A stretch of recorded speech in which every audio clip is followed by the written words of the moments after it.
My kids, to be honest, they're doing a lot better. You know, I was listening to this interview the other day with Charleston White, and he was talking about the effects of like young boys or whatever, and they get so angry, and when they're young, they don't have their fathers, they have so much anger pent up in them, and they end up channeling that anger in different types of ways and end up wanting to take somebody's life and this and that or whatever. And when I was listening to it, I recognized my son after his father passed up until like probably the beginning of this year, so angry, and was never that child. Like when I tell you like stellar child, he was that.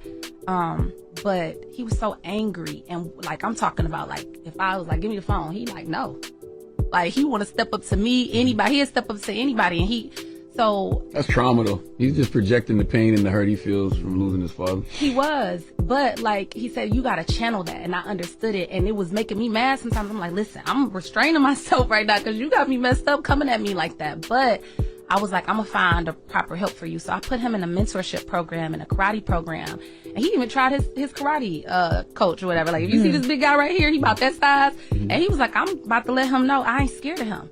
I'm scared of not. I'm tired of not speaking up and saying. He was 7 years old at the time. 7 years old, talking about or 8 years old. I'm tired of not letting him, like making him feel like I'm scared of him. And I was like, I don't think he think you scared of him. He was like, well, I'm gonna speak up. He spoke up. He stepped to the dude. He got picked up by his little karate suit up in the air about 6 feet off the ground, or about 3 feet off the ground. And he got dealt with. And I had to allow that to happen because, it was hard to watch. But you were there when it happened? Yeah, I was there. I had to walk out because I was like, listen, I just don't know. But I needed to let it happen because I did respect his mentor, his coach or whatnot, and it needed to happen. And from that day on, he ain't tried me, him, nobody. And the coach told him, like, man, you got a spirit that's trying to get you to self-destruct. You angry, I understand, but you need to learn how to control it. Self-control is everything, right?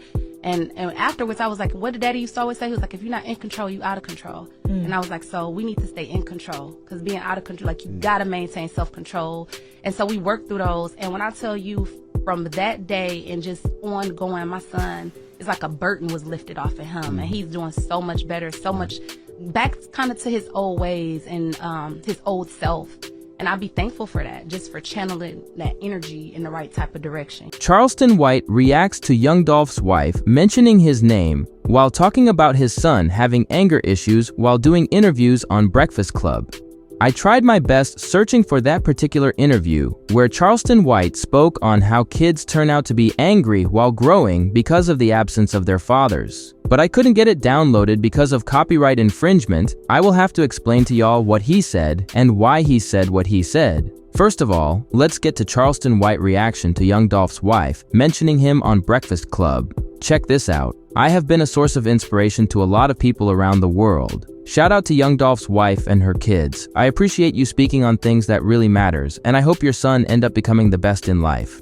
Rest in peace to Dolph. It might surprise you that Charleston has been a great inspiration to a lot of people, more than what people classified him to be on the internet. I remember Charleston was one of those guys who was talking crazy about gangsters and how bad they're in real life. But right here, young Dolph's wife is using same dude as a source of inspiration to her kids.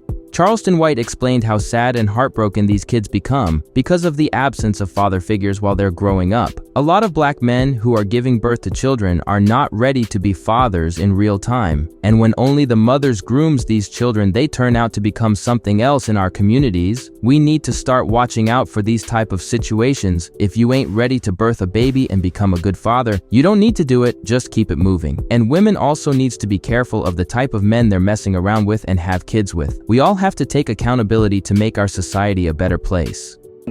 They start having children early, right? Say by 18, 19, 20. You're already immature, right? So y'all get together, so y'all have this baby.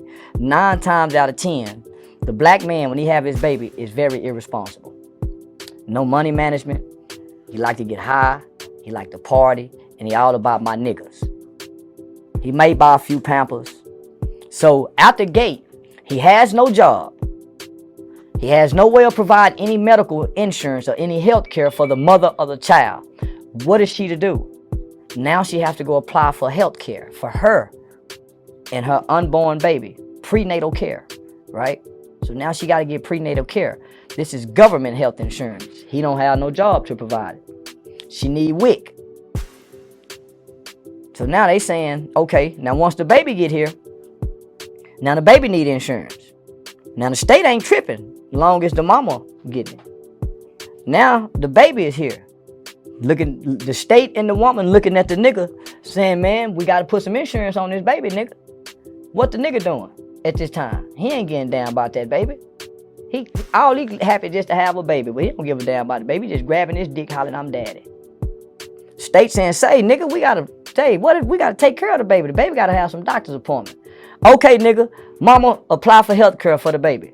Okay, so now the baby get health insurance. Now the state saying, okay, come here, nigga, we want your ass, cause now we gotta take care of the woman and the baby. Okay, here go your $5,000 a year, cause this is what it's gonna cost the taxpayer. So we gonna charge you $5,000. So most niggas start out like that. The bitch ain't put him on child support just yet. She normally still in love with him. They still fucking. She catching him cheating. He might catch her cheating. They still fucking. He have a baby somewhere else. Now she put his ass on child support. She young and immature in her feelings. Done caught her cheating with your best friend. Now you can't see the baby, nigga. He got another baby over here. So that's normally the role niggas play, huh? So where does it start? With the nigga. Nigga, you packing the seed, right? All the responsibility, nigga, you carry the seed. So you mean to tell me you just go plant your seed in this garden, any garden, and it seems like every garden you plant your seeds in, you got a problem with. So who fucked up? The garden or the nigga that's planting the seeds in the garden? So it start with the man, homie. A nigga laying down with a woman, making sure he ain't shooting his cum off in anybody, homie. Before he find out who she is. Same with a woman, letting this nigga cum off in her. So, it's an equal responsibility, but man, overall, it's on the man, homie. Yeah. You think that's a problem with the black race? Yeah. Because in other races, you see more mom and dad at the crib. Well, no other race have to feel the macho in everybody. Nigga, we done been tricked and believe that chasing that cum, pushing that cum up out that dick make you a hell of a man.